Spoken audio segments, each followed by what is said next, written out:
Olá, meu convidado hoje no Conversas com o Meio é uma figura um pouco diferente. Augusto de Franco.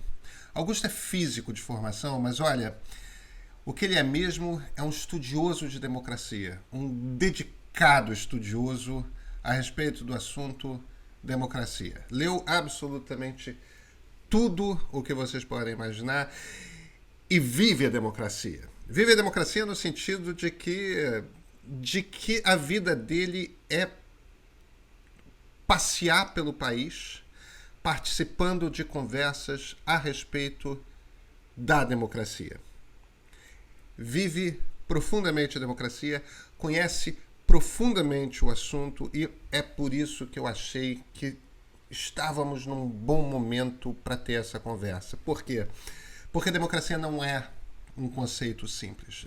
Democracia é, com muita frequência, isso aliás é uma coisa que o Augusto fala, tá? Democracia é um conceito contraintuitivo.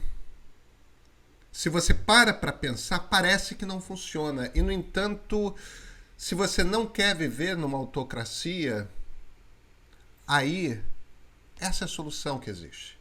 Esse é um ambiente no qual todos podemos ter a liberdade de conversarmos, tendo a compreensão de que a opinião de ninguém tem mais valor do que a outra e que estão todas na mesa para que sejam debatidas, testadas, questionadas, para que aos poucos as melhores ideias vão flutuando para cima. Esse é o conceito. Agora, a gente vive num ambiente que não é só o Brasil. Existem vários chefes de Estado, assim como o presidente Jair Bolsonaro, que por definição estão sempre se virando e falando: eu represento o povo, por isso eu sou democrata. E qualquer um que fala eu represento o povo, eu sou o povo, a última coisa que essa pessoa está sendo de fato é democrata. Porque o povo são muitas pessoas divididas em muitos grupos de ideias e tudo mais. Eu queria ouvir do Augusto algumas coisas. Para começar, algumas definições. O que é uma democracia? Como é que funciona uma democracia? Como é que se desenvolveu historicamente uma democracia? Onde estão os bugs, ou seja, onde estão os problemas da democracia? Para, a partir daí, a gente vir para o momento atual, não só desse ataque do populista às democracias, mas além disso,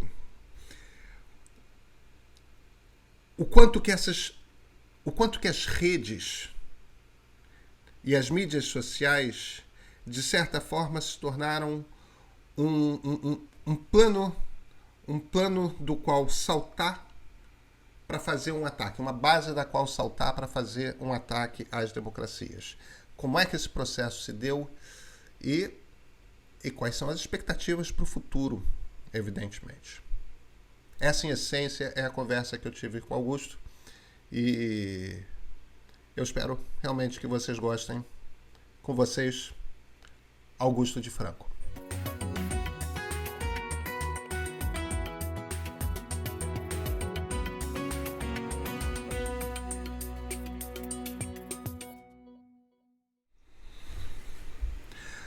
Augusto de Franco, muito obrigado por ter aceito o convite para conversar. Augusto, eu quero começar com uma pergunta extremamente básica, mas o conceito não é tão claro assim para muita gente. O que é democracia?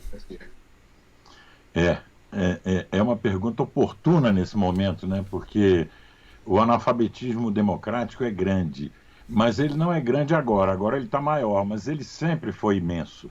Os democratas, ao contrário do que a gente imagina, sempre foram minoria.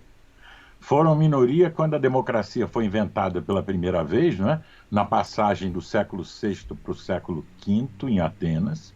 Foram minoria no parlamento inglês do século XVII, quando a turma lá dos Bill of Rights, né, resistiu ao poder despótico de Carlos I, e ali a democracia estava sendo reinventada, não é?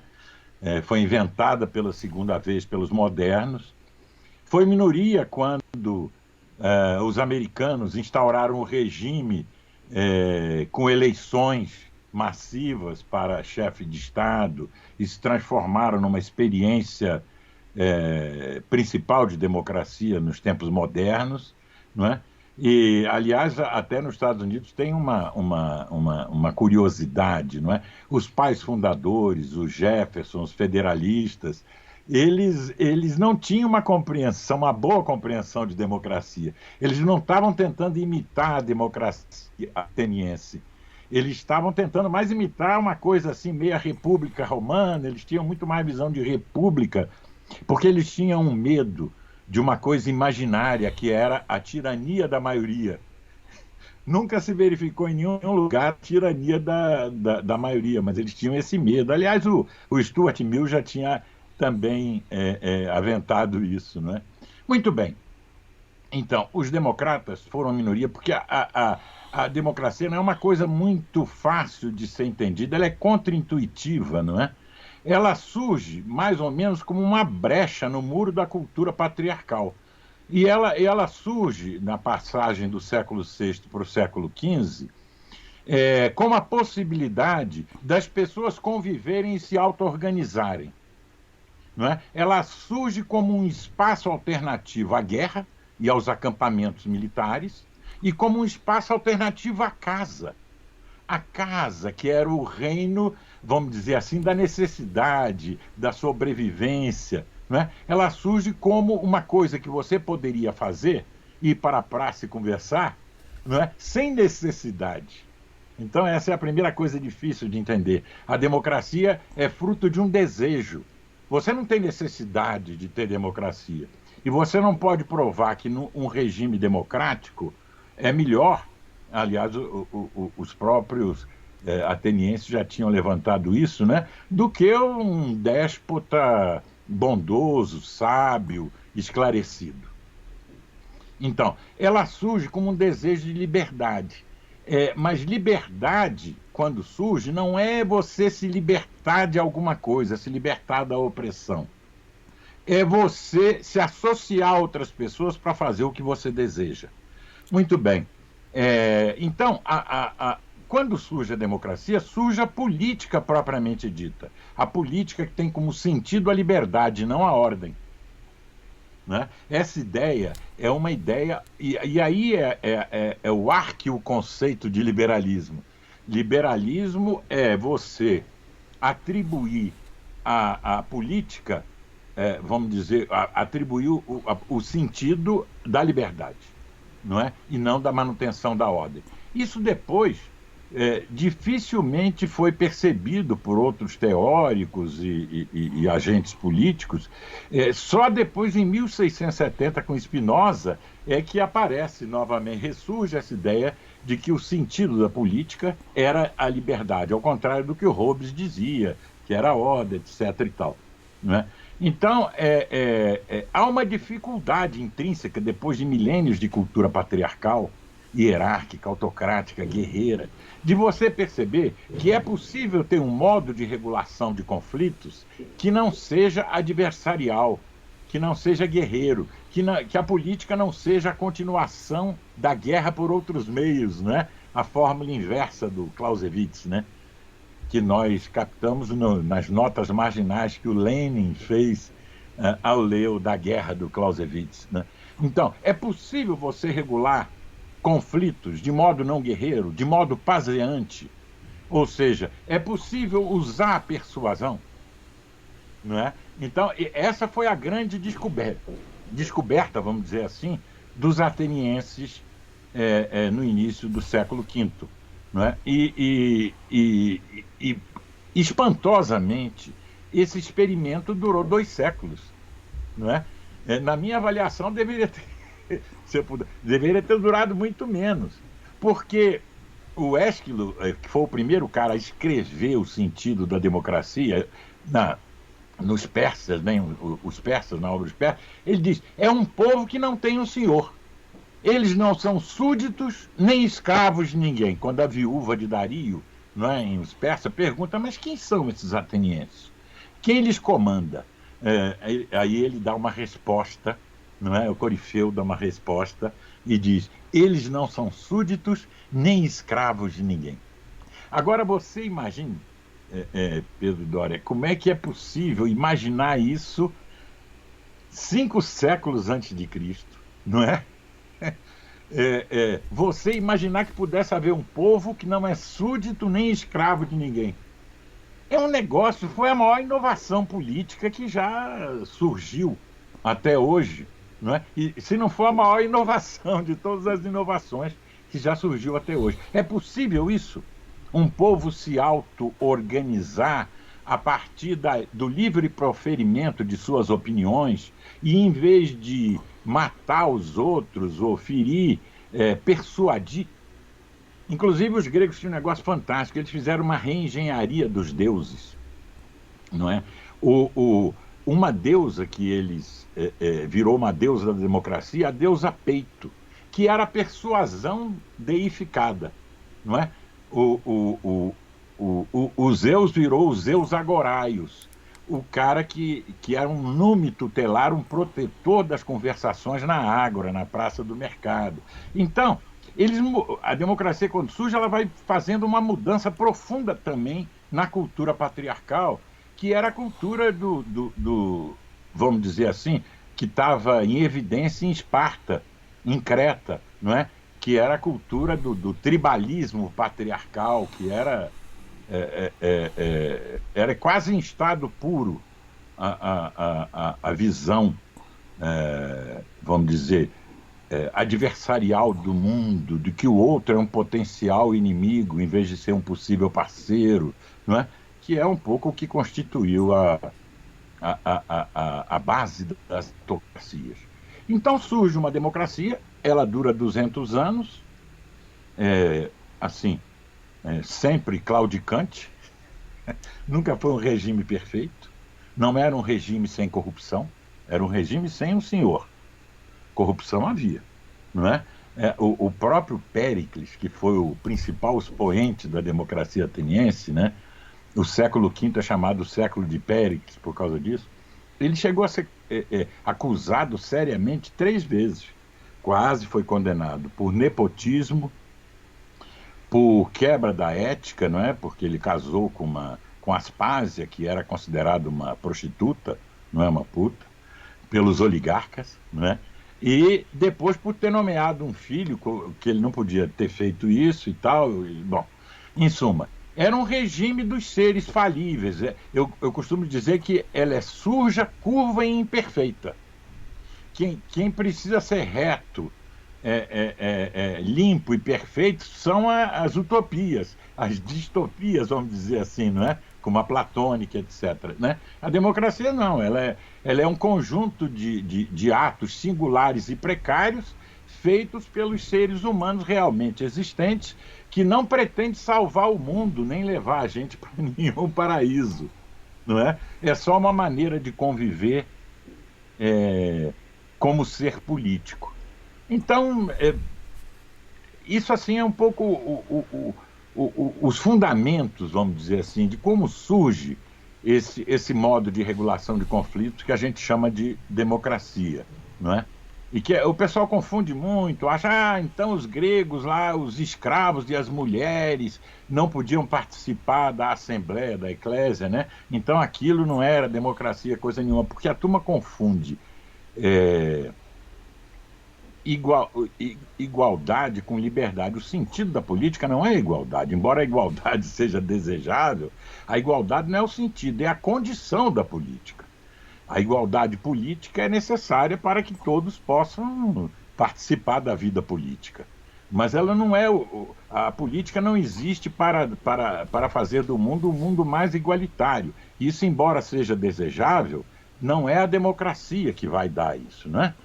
Dar casa, comida, roupa lavada para todo mundo, como o pessoal hoje em dia acha que a democracia tem que fazer isso. Aí eu digo, então vocês vão morar lá em Brunei, porque o sultão de Brunei, o Hassan al-Bolkiah, ele dá todas essas coisas para a população, dá um godo, você não paga imposto de renda, não tem contribuição social, não tem nada. não é? Só não pode falar mal dele, né? Porque ele é o senhor, né? Se falar mal dele, e ele estabeleceu também a Sharia, então se você tiver qualquer comportamento desviante, você é preso, chibatado, executado, etc. e tal. Mas você está vivendo ali mais ou menos como o gado confinado holandês, não é? Você tem as condições materiais de vida. Então, essa confusão, para concluir essa primeira resposta, a sua pergunta, é a seguinte: a democracia ela não incide diretamente sobre as condições de vida, que é uma ilusão que a gente teve, não é? Ela incide sobre as condições de convivência social, para que então você possa ter condições de melhorar suas condições de vida. Não é? Porque se eu precisar de um mínimo de igualdade para poder experimentar a democracia, eu não vou experimentar nunca. Ela nasceu num modo de produção escravista, não é? E hoje ela existe no capitalismo, não é? Então, é simplesmente o seguinte: não pode ter um senhor que nos dê condições, um mundo mais igual, para depois eu experimentar a democracia, não é? Ela é experimentada para que nós mesmos, não é?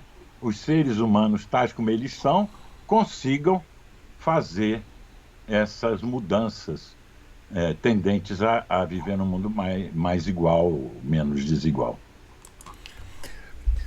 Você fez um desenho aí, Augusto, principalmente do momento que a democracia nasce, e citou en passant o século XVII inglês, Isso. que é esse momento maravilhoso que a gente tem ali, Hobbes versus Locke, né? E o Locke começa a trazer. Ele é um inventor do liberalismo, pelo menos é um dos que você poderia. A quem você poderia atribuir. É um dos primeiros. Um dos caras mais. Que há mais tempo estão falando de forma mais sistemática a respeito. Olha aqui. Liberdade é uma coisa desejável. Estar livre dos mandos de um autocrata é uma coisa desejável. Existe uma. Começa-se a falar teoricamente de democracia ali, né? E já é uma democracia que parece diferente daquela democracia dos gregos. Começa a ser falado o que a gente hoje chama de democracia liberal. O que a democracia liberal é diferente da democracia de Péricles? Bom, são duas coisas diferentes. Por que eu posso chamar as duas coisas com o mesmo nome? Eu acho que é essa a sua pergunta, né? Por que eu posso chamar as duas coisas com o mesmo nome? Porque a essência, no DNA, ou no RNA, sei lá agora, desse conceito, está o seguinte: a democracia é sempre um movimento de desconstituição de autocracia. Então, ela nasce por quê?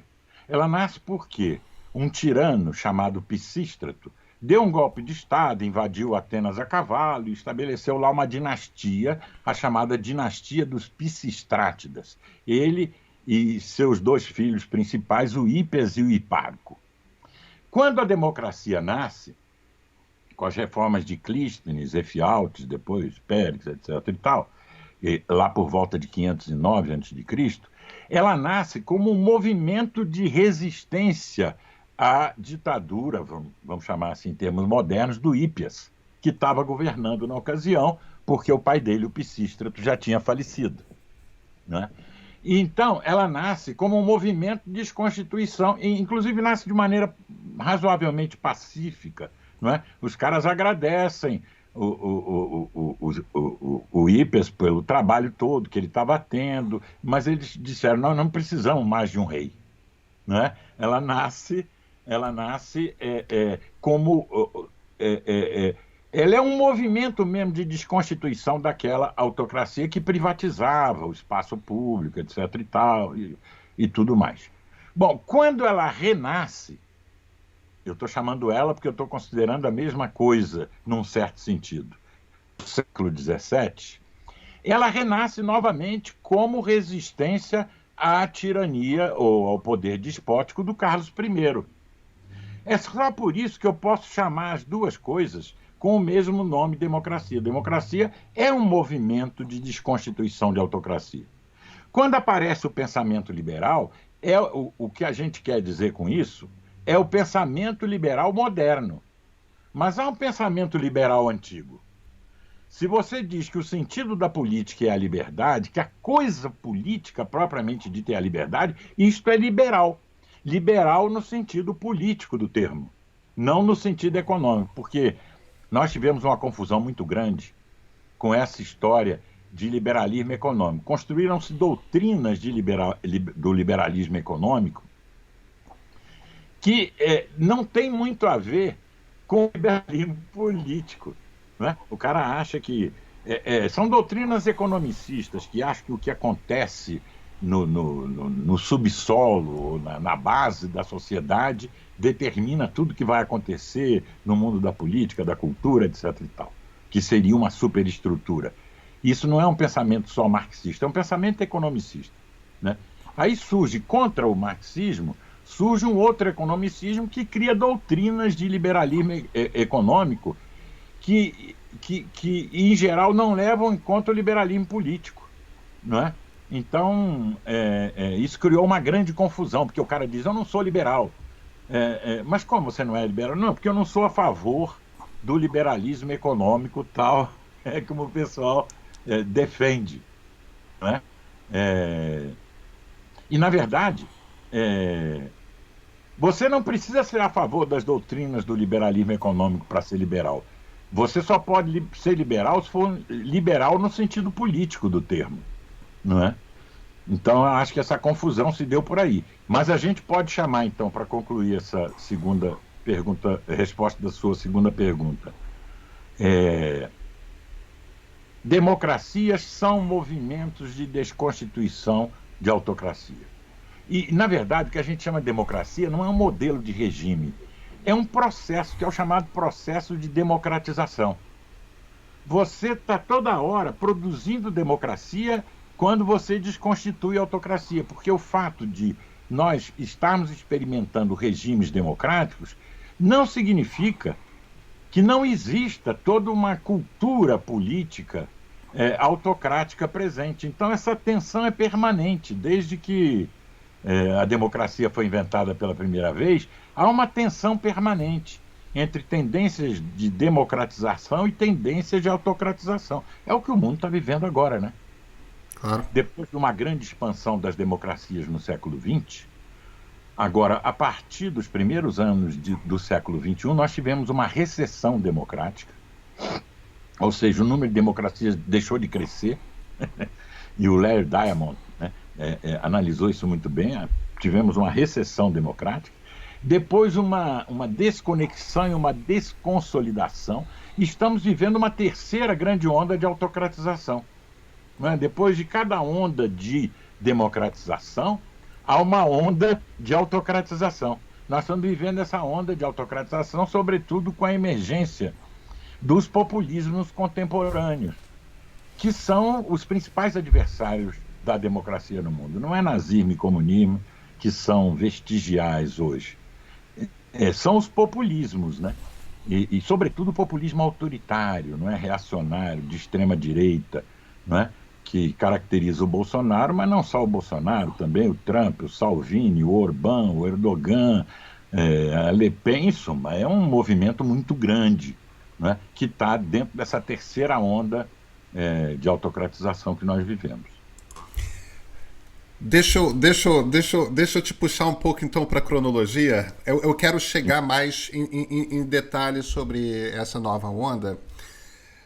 Mas eu estou preocupado aqui na gente estabelecer os conceitos iniciais. Quando você comentou lá que os pais fundadores dos Estados Unidos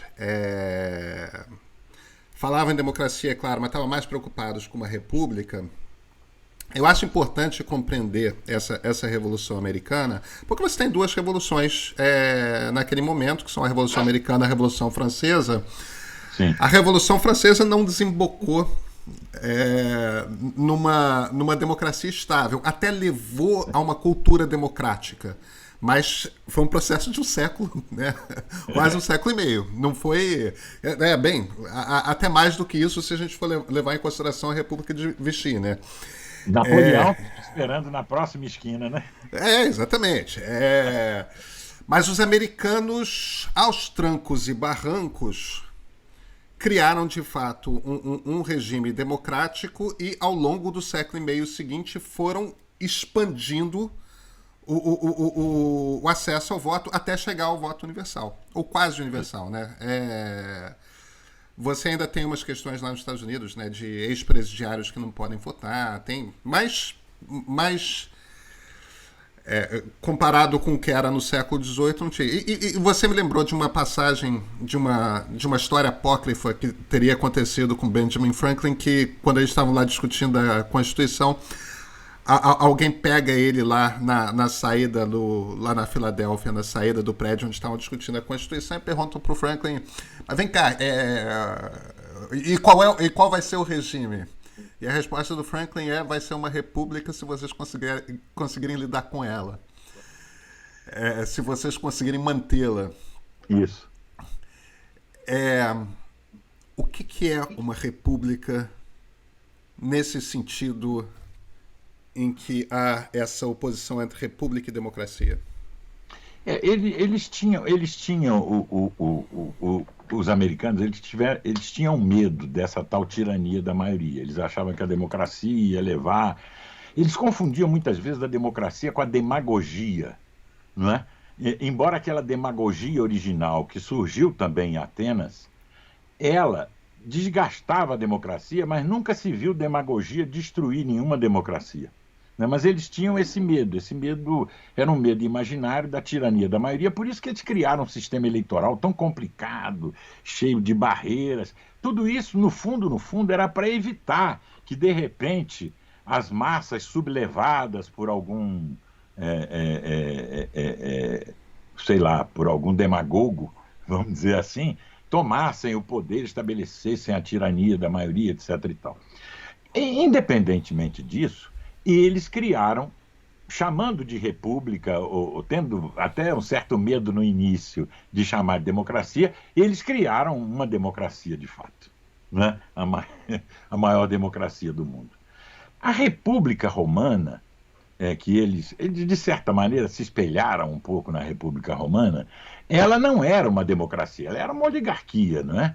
Ali não havia o fundamental da democracia, que é você ter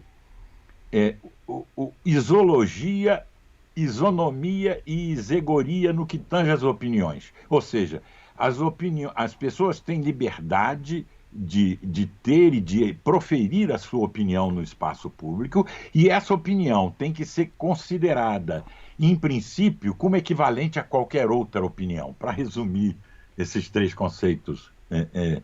Então,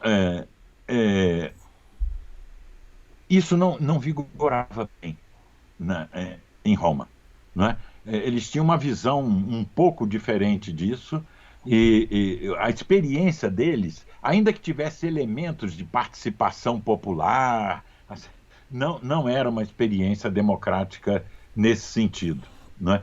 Na verdade, depois da experiência dos atenienses e de algumas cidades próximas, nós ficamos 2000 e tantos anos sem democracia no mundo.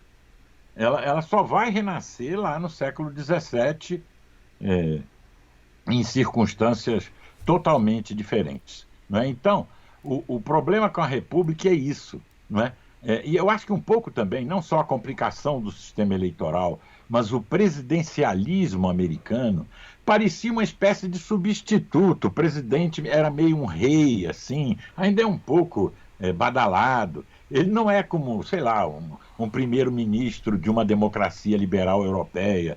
Ele é visto assim com pompa, circunstância, como alguém, o presidente. Ele está cumprindo ali no imaginário o papel substituto um pouco do monarca e tal. Agora, nenhum país do mundo conseguiu ter uma base social tão favorável à democracia quanto os Estados Unidos. Foi aquilo que o Tocqueville, né, na viagem dele, ele percebeu. Foi um nível de associativismo, e o Tocqueville percebe ele narra vários episódios em que a população se auto-organizava para responder os dilemas da ação coletiva sem necessidade de ir lá chamar alguém do Estado. Não é?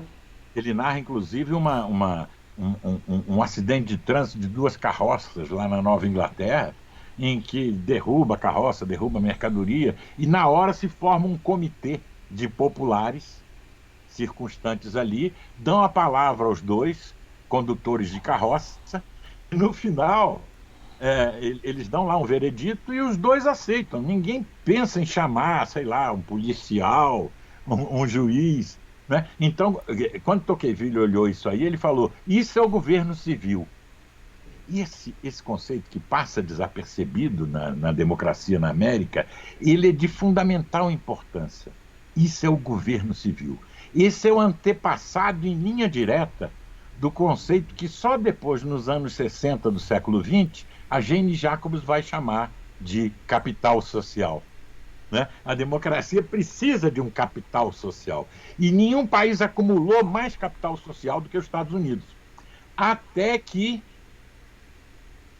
como diz o Putin, bowling alone, até que, de repente, ele começou a dilapidar esse capital social pela centralização em Washington, pela recorrência aos tribunais para resolver qualquer probleminha, né? Um problema de cerca entre dois vizinhos, o cara ia lá, processava o outro, e pelo complexo industrial, militar, científico. Então, os Estados Unidos foi dilapidando o capital social e continua dilapidando até hoje. A eleição do Trump, de certa maneira, é resultado dessa dilapidação continuada do capital social, do associativismo, da confiança, da cooperação, que estão na base do regime democrático. Se você derrui isso aí, o regime democrático vira uma casca, a democracia vira eleição, em suma, ela vira uma ritualística formal.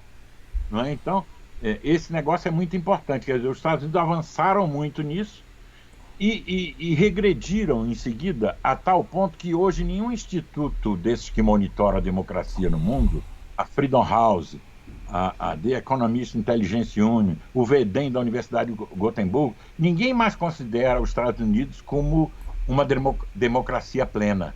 Ele já é colocado como uma democracia, vamos dizer, defeituosa, flawed, está em 20º algum lugar, atrás do Japão, nesses rankings internacionais, né? Porque aconteceu lá um movimento de reversão que continua e que pode se aprofundar caso o Trump seja reeleito, né? Pode, embora esteja com cara de que não vai acontecer essa reeleição, né?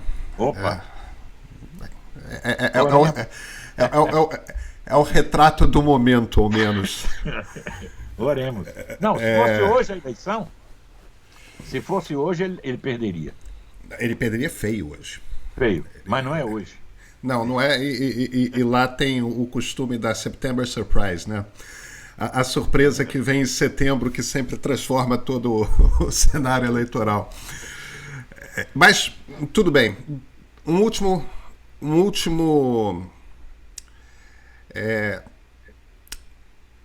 Uma última discussão aqui, conceitual, que eu quero ter com você, e aí eu vou provocar, porque eu tenho medo da ditadura da maioria. Eu sou um miliano. E eu quero que você... Porque qual é o raciocínio, não só do Mill, mas qual o raciocínio dos pensadores liberais em geral quando eles falam da ditadura da maioria? E por isso que tem, em essência, em geral, o antídoto da ditadura da maioria é a democracia representativa.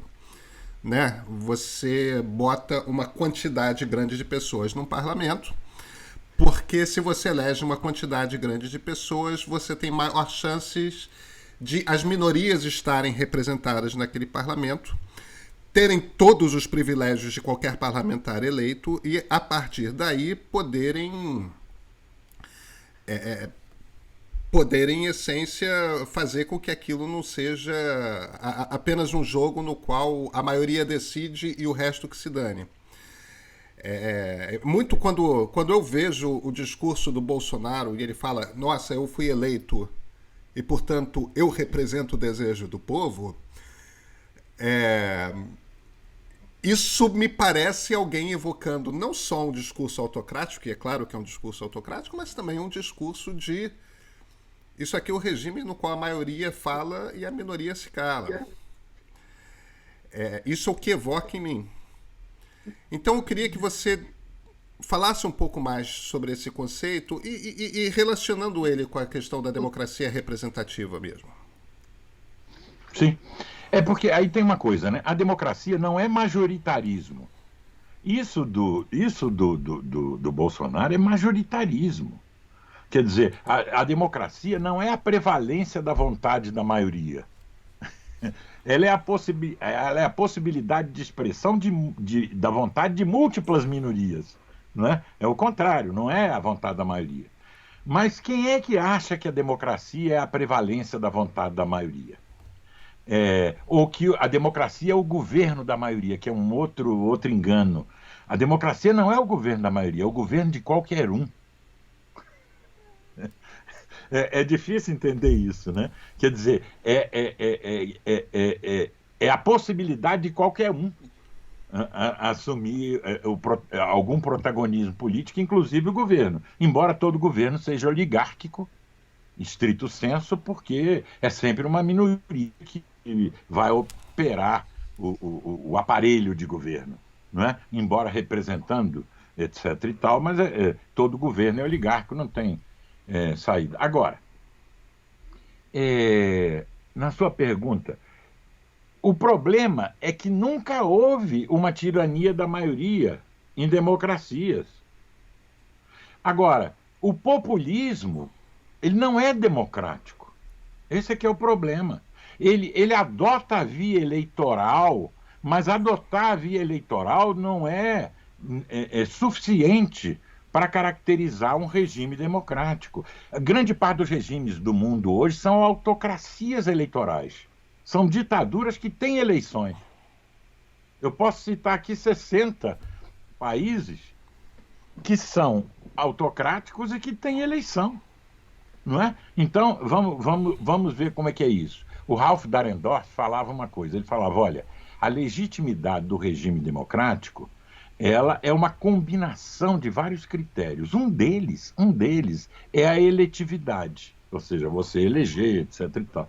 Mas tem a liberdade, tem a publicidade ou transparência, sem o que você não tem nenhum tipo de accountability, né? Você tem que ter a rotatividade ou alternância, você tem que ter a legalidade e a institucionalidade. A legalidade, o império da lei, tudo aquilo que a gente já sabe, e a institucionalidade. Então, a legitimidade democrática é uma combinação de todos esses critérios. Ela não é só... Senão o cara diz, não, eu fui eleito com 57 milhões de votos, eu posso fazer qualquer coisa. Aliás, o Lula falava isso, a Dilma falava isso e o Bolsonaro fala isso. O que mostra que os populismos eles podem ser de esquerda ou de direita, assim considerados. Não é? O que é comum a todos os populismos? Primeiro, eles acham que a sociedade está dividida numa única clivagem, que opõe povo às elites, ou povo ao establishment, e não múltiplas clivagens. Depois, todos eles são iliberais, e liberais no sentido político do termo, e todos eles são majoritaristas. Todos eles são tendentes a achar. Então, é possível que o populismo descambe em ditadura, sim. Descambou o neopopulismo chavista e de Maduro, descambou na ditadura na Venezuela. E o neopopulismo do sandinismo de segunda geração descambou em ditadura na Nicarágua. São duas ditaduras que começaram com populismos e que foram instauradas por pessoas eleitas. Daniel Ortega foi eleito, Hugo Chávez foi eleito várias vezes, Maduro foi eleito. Em eleições limpas ou não, mas foram eleitos. Não é? Então, o populismo ele adota a via eleitoral porque ele usa a democracia contra a própria democracia. Como você sabe, a democracia ela tem algumas falhas genéticas, né, estruturais. Ela não tem proteção eficaz contra o discurso inverídico. E isso os gregos lá atrás já sabiam, né? a jactância do cara que sobe, eu sou capaz de defender a Atena e tal, e não era nada, não é? Então ela não tem proteção eficaz, os outros acreditam no discurso, e ela não tem proteção eficaz contra o uso da democracia, contra a própria democracia, não é? Se o cara pode usar a democracia contra a democracia, que é um pouco o que os populismos, digam-se de esquerda ou de direita, fazem, não é? Eles tentam conquistar o governo através do voto. Uma vez no governo, eles tentam não sair mais do governo. E se eles exagerarem, eles acabam instaurando uma ditadura, porque eles têm que alterar tantos outros critérios, mexer no judiciário, em suma, amordaçar a imprensa, não é que eles acabam virando uma ditadura. Se eles não conseguem, eles vão mantendo esse regime, que é um regime que degenera progressivamente as instituições da democracia. Então, hoje, os principais adversários da democracia são os populismos, não é? E o que os populismos, eles não são democráticos nesse sentido. Embora eles adotem a via eleitoral, eles, na verdade, estão querendo alterar o DNA do regime, ainda que homeopaticamente. Não é? Ah, não, ele não vai dar... É que nem o cara perguntar, o Bolsonaro vai dar um golpe? Bom, tudo indica que ele não vai dar um golpe em termos clássicos. Tanques na rua, prende os parlamentares, os juízes, os jornalistas, não. Tudo indica que esse golpe é diluído no tempo para que ele se torne uma mudança lenta e permanente dos critérios da legitimidade democrática. Então, o que vai acontecer? O cara diz, pô, mas vai acabar com a democracia no Brasil? Eu acho que o que vai acontecer é mais ou menos o seguinte: eles vão drenando o conteúdo liberal da nossa democracia. Entendeu? No final do mandato do Bolsonaro, você vai ter ainda democracia eleitoral? Vai. Mas com muito menos conteúdo liberal. Então vai drenando o conteúdo liberal da democracia até que ela, no limite, possa virar uma autocracia eleitoral. Não sei se isso vai acontecer, mas é isso que eu acho que, por exemplo, na Hungria está acontecendo. A Hungria está virando uma autocracia eleitoral, não é? E o Brasil nem chegou a ser uma democracia liberal. Ele é uma democracia eleitoral com muitos elementos liberais. E esses elementos estão sendo, quer dizer, eles estão se esvaindo. É aquele termo espetacular que o Orbán chegou a adotar para si mesmo, né? Que é a democracia iliberal. Exatamente. Se bem que agora o Orbán, depois que o parlamento passou para ele plenos poderes, inclusive de legislar, já não dá nem mais para chamar de democracia, né? Agora já é uma autocracia eleitoral, praticamente. A semelhança da Venezuela, com a diferença de que é de direita. Exato. No fim das contas, não é muito distinto. Perfeito. Augusto, a gente tem uma novidade na praça. A novidade não é tão nova assim. Vem dos anos 90. É nesse século que ela se consolida, que são as redes. E não dá para a gente compreender tudo o que está acontecendo sem botar as redes no jogo. Eu já vi você falando em palestras mais antigas, porque 10 anos atrás é muito antigamente, né?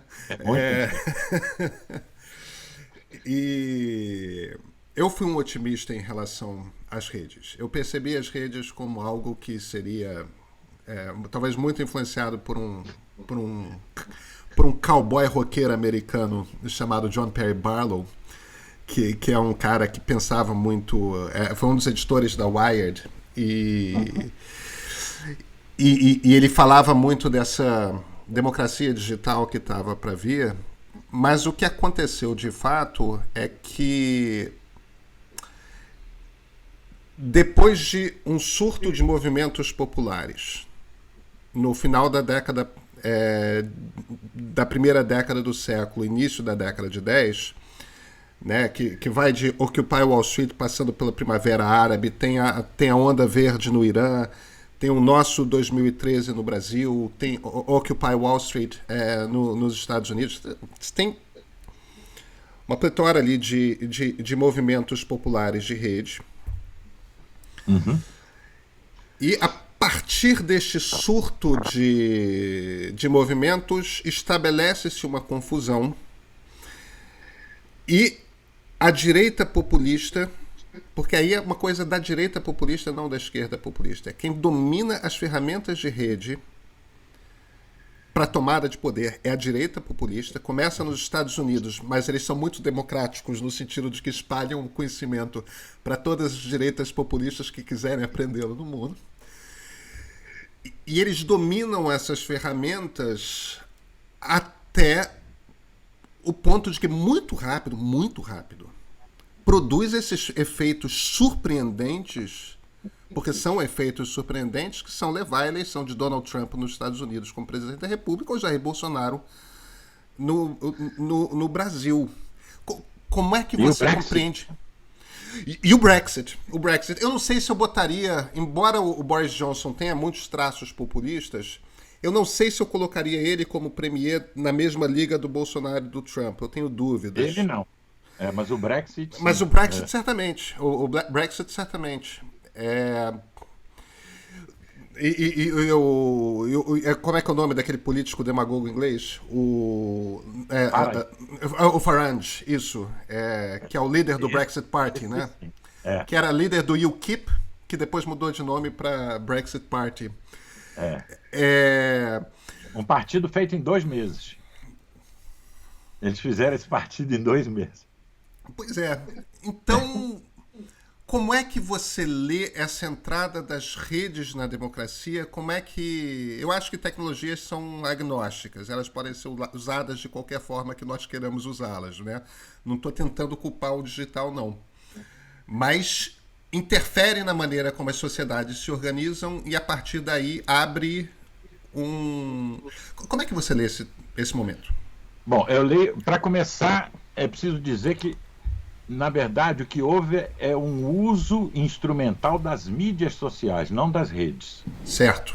Porque é diferente, entendeu? Redes sociais são pessoas interagindo segundo um padrão mais distribuído do que centralizado, enquanto estão interagindo. Elas podem interagir conversando por cartas escritas em papel, levadas a cavalo, como foi o Network da Filadélfia, né, que redigiu a Declaração de Independência dos Estados Unidos. Aquilo foi um fenômeno de rede. E não havia Facebook nem nada disso. Quer dizer, a rede é um padrão de organização, cuja topologia seja mais distribuída do que centralizada. As mídias sociais são meios, como o nome está dizendo. Bom, acontece que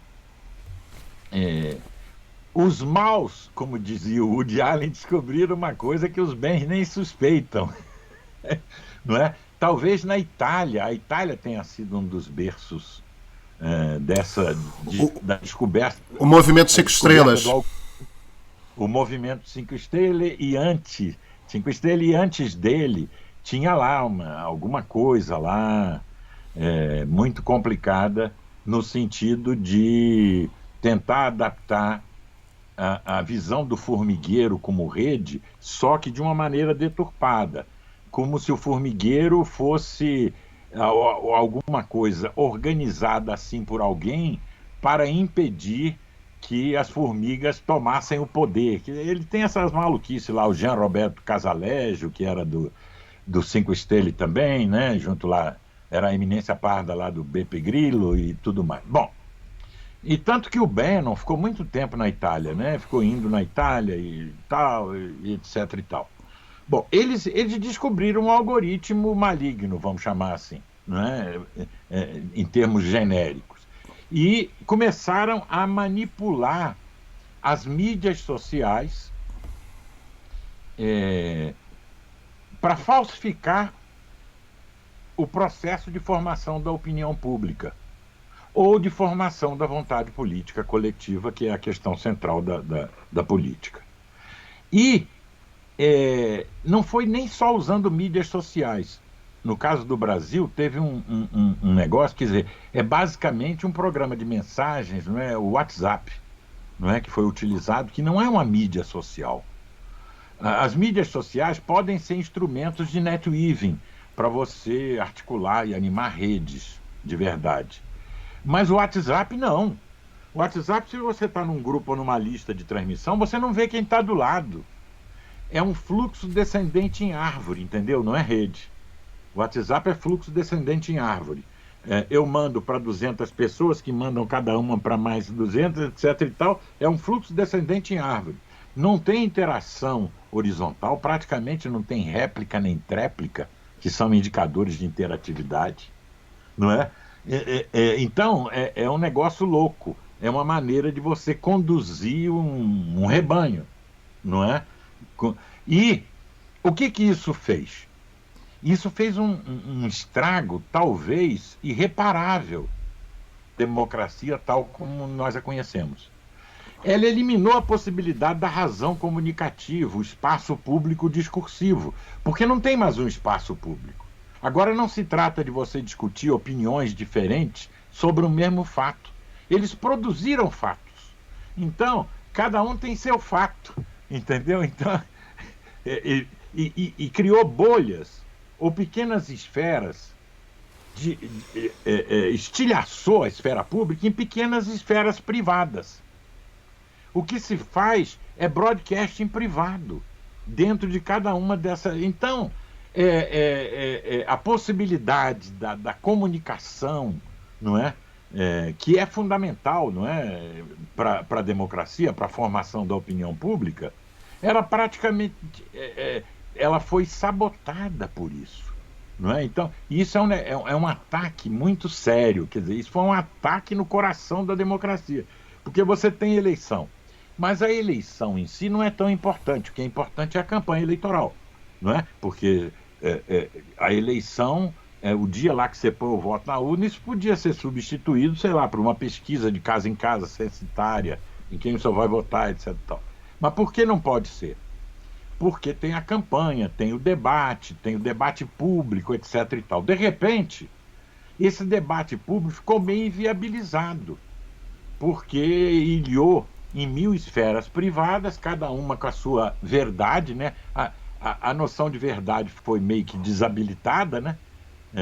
Você tem o seu próprio fato e, portanto, eu não discuto com você porque você está em outro mundo, tem outros fatos, é outra realidade. Então eu vejo isso de uma maneira assim, com muita preocupação, porque isso tudo foi baseado não na difusão de propostas políticas, e sim na instrumentalização da raiva, da cólera, do ressentimento, do desejo de vingança.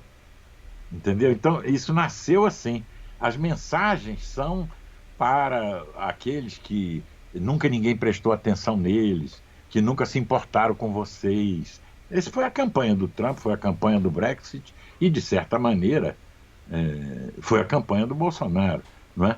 Quer dizer, eu estou falando para vocês que são a maioria, mas que sempre foram impedidos de... Aliás, ontem, numa carta, num conjunto de tweets, o Bolsonaro voltou a falar disso, não é? De que a maioria e tal, quer dizer, que é uma construção totalmente imaginária, não é? Ele não é maioria, nunca foi maioria, não é? Ele teve, segundo as regras eleitorais, ele venceu legitimamente, é claro, mas ele nunca foi maioria, porque ele teve 39%, né, dos aptos a votar. E hoje ele não tem mais isso, não é? E o bolsonarismo como intenção eleitoral é muito menor do que isso. Eu creio que está em torno de 20% e não 30%, como estão falando, né?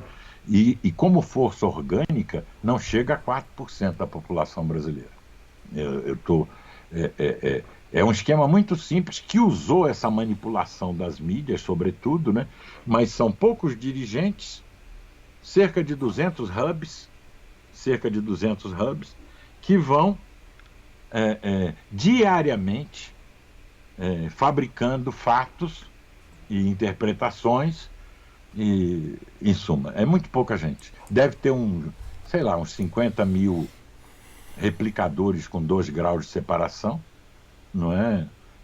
E aí vai e abre para uns 5, 6 milhões de pessoas que se importam com aquilo, mas não chega a ser a maioria. Mas tem que dizer que é a maioria, não é? Porque está baseado nisso o, o processo, né, de defender a sua própria legitimidade.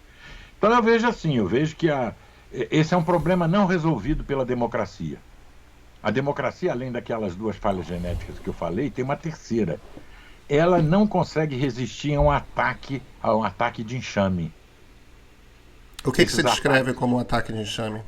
É um swarming, assim, por exemplo, não sei se você viu, quem assistiu Star Trek Beyond, que é quando eles estão lá na nave, na Enterprise, e de repente ela é atacada por milhares de drones, né? E aí o Spock fala, ó, não há defesa possível. Contra isso não há defesa possível, né? Porque eles não tinham como atacar aqueles drones, aquilo é um enxame, era um enxame de drones, né? Contra-ataque de enxame, que é o que eles tentam fazer diariamente, a democracia não tem como ela se defender, inclusive porque as instituições da democracia, inclusive a imprensa, elas ficam sobrecarregadas. É uma mentira, uma fake news hoje, e quando você vai verificar se aquilo é verdade, já tem uma outra manhã, e depois de amanhã, e depois... Então não dá tempo, não importa se tem coerência uma com a outra, não, isso não tem a menor importância. Eles estão destruindo a capacidade de autorregulação da democracia ao fazer isso, entendeu? Então a democracia não descobriu ainda o antídoto para isso. Nós não temos um antídoto para isso. Mas você pode ver, todo dia tem 1 ou 2 hashtags no Twitter que são industriadas. O uso de robôs, eu acho até de menor importância, a não ser no sentido de que tem que fazer ataques de enxame, assim, né? E a invenção de fatos, a criação dessa realidade paralela, não dando tempo para a democracia metabolizar isso aí. Ela não digere isso aí, ela não tem tempo de metabolizar. Então pouco importa quais são as mentiras. Isso é uma coisa que é difícil as pessoas, os agentes políticos entenderem, que eles acham que se trata de combater aquela visão. Não é isso, não tem a ver com conteúdo. Se eles inventarem qualquer coisa, o efeito é o mesmo, entendeu? Se for, sei lá, fraude das urnas, mamadeira de piroca, qualquer coisa é a mesma coisa, entende? Porque o objetivo é criar, é desativar os mecanismos, vamos dizer assim, imunológicos da democracia, né? Os mecanismos de freio e contrapeso, os mecanismos de verificação e de checagem que a imprensa tem. Então ela fica sobrecarregada por aquele ataque e ela não consegue mais fazer. E assim, eles não recuam nunca, né? Esse é um caminho que eles só vão avançando. Por isso, quando alguém fala, o Bolsonaro vai recuar porque vai ter uma pressão das instituições, não vai recuar. Não vai recuar nada. A linha reta em frente toda a vida. A gente está passando agora, Augusto, da linha de 1 hora. Então, eu quero te fazer uma última pergunta, uma provocação. Tá? Isso já aconteceu antes. E o que eu quero dizer com isso já aconteceu antes, eu estou falando de Mussolini do rádio. De vez em quando, porque isso Perdão? O Goebbels também. Não, sim, claro.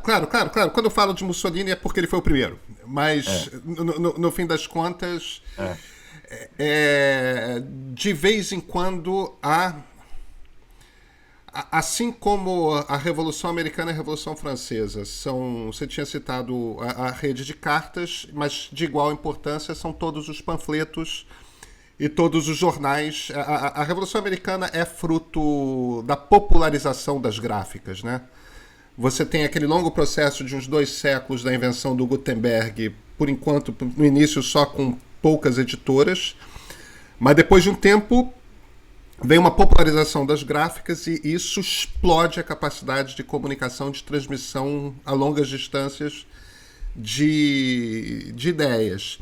De vez em quando na história a gente tem a entrada de uma tecnologia de comunicação nova que interfere barbaramente em qualquer sociedade e por conta de democracias serem por natureza movidas ao debate, ao livre fluxo de ideias, essa é a lógica, né?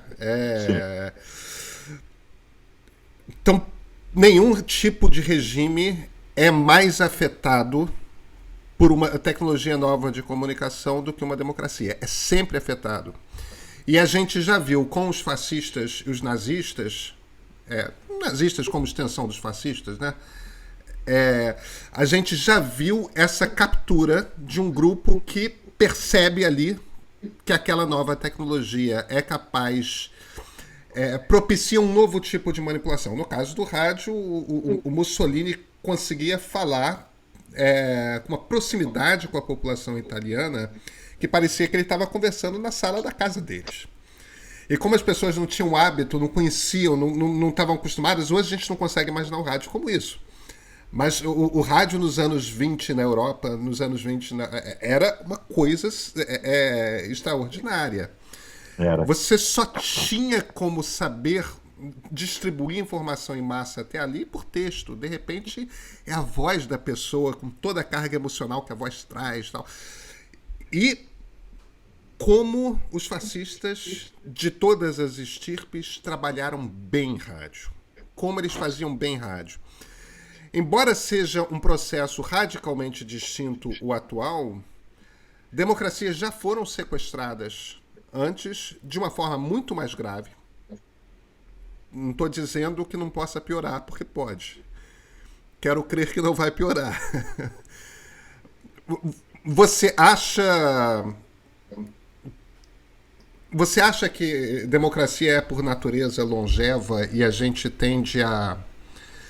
Tudo bem, vamos sofrer esse baque, vamos lidar com ele, vai ter um período difícil, mas ali na outra ponta volta a sair uma democracia forte, ou você acha que isso não é dado? Como é que você antevê esse futuro? Não tem nada por natureza na democracia. A democracia é uma invenção social, né? Inclusive, é uma consequência das redes. Há um condicionamento recíproco entre o padrão de organização e o modo de regulação, que é a política propriamente dita. Se as pessoas não tivessem formado uma rede de conversações na Ágora, não teria surgido a democracia. Quer dizer, não quer dizer que ela surge como uma emanação automática do padrão de organização. A democracia é política e tem que ter política, senão ela não surge. Então, tem que ter a ação de agentes políticos. Mas,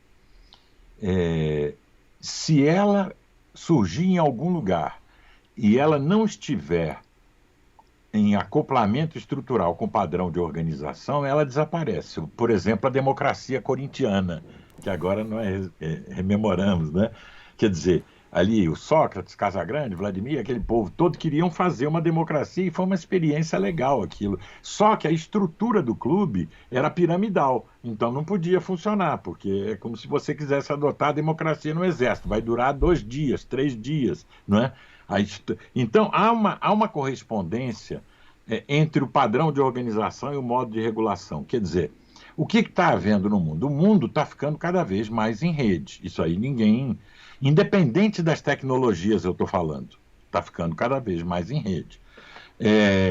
E é claro que aí as tecnologias, quando aparecem, elas aparecem para responder a uma realidade que está existindo já.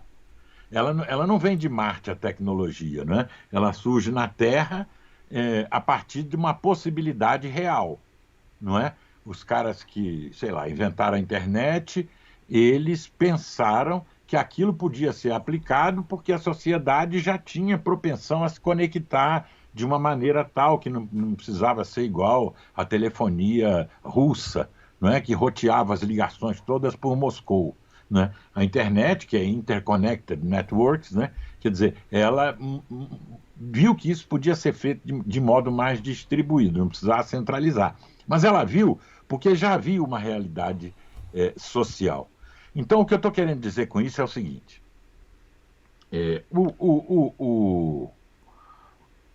a sociedade em rede, ela está emergindo.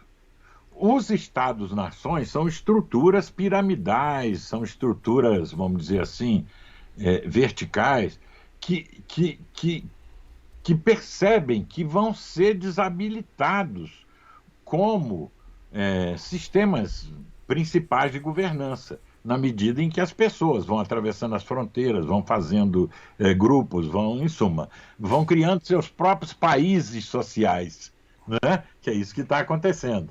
Né? E que as cidades vão também se autonomizando do poder central, do governo central, etc. e tal.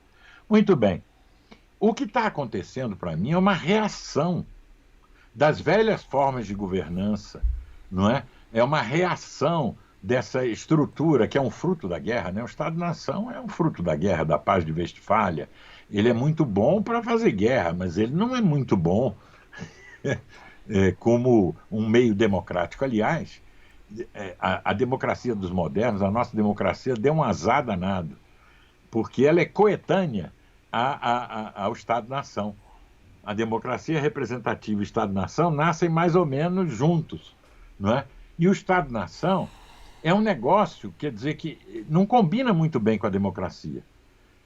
Você precisou drogar esse Leviatã, e para drogar esse Leviatã apareceu a fórmula do Estado Democrático de Direito, senão o Estado invadia a sua casa, em suma, ela ia em cima do... Então, porque ele fazia guerra contra os do seu próprio povo, não é? Porque é uma estrutura para a guerra, não é? Uma estrutura guerreira. Não só o Estado-nação, as outras formas de Estado anteriores também, 5 ou 6 formas principais, desde o Estado-templo, lá, sumeriano e tal. Mas, de qualquer maneira, isso tudo está ameaçado pelo surgimento de uma sociedade em rede, não é?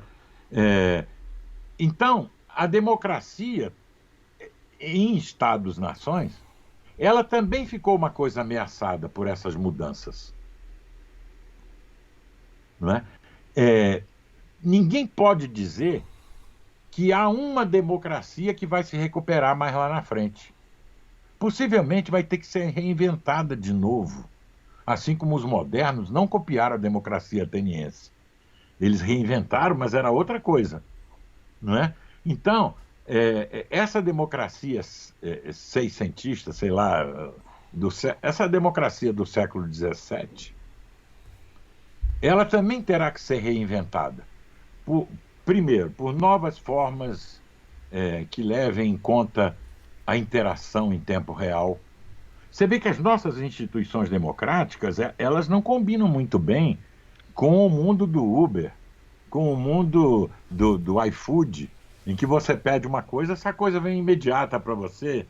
Os partidos são organizações burocráticas que você tem que ter muito saco para ficar lá dentro durante anos, fazendo luta interna para poder ser indicado para alguma coisa.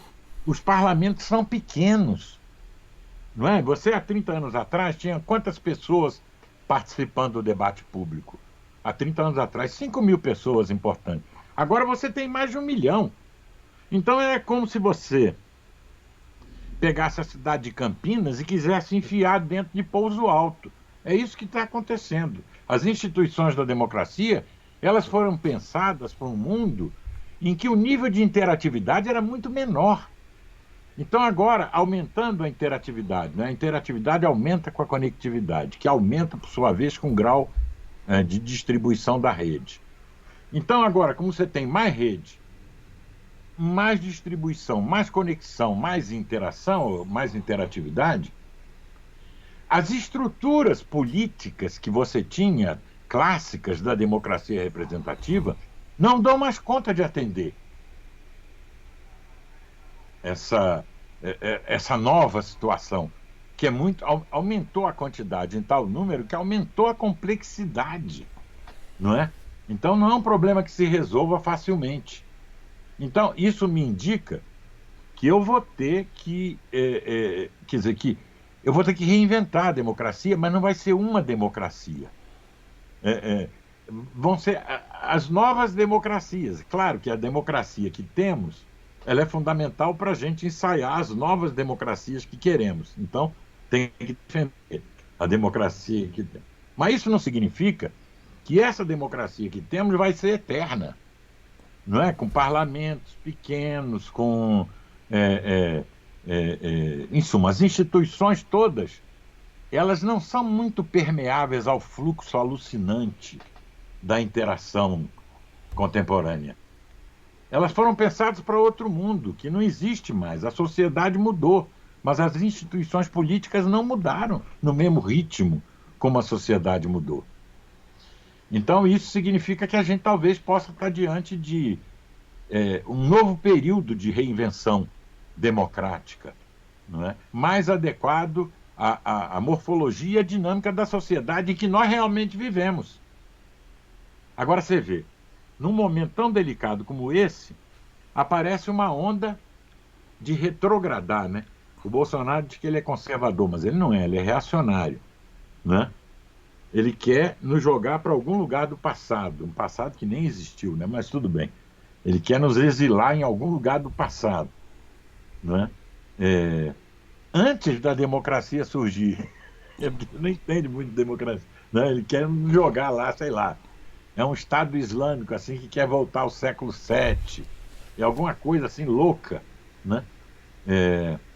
Então, é uma pessoa, ou é uma força política, ou é uma expressão política que, na verdade, mostra uma espécie de reação às mudanças, não é? Eu acho que é reativo. Todo populismo autoritário é uma reação, no fundo, à emergência de uma sociedade em rede.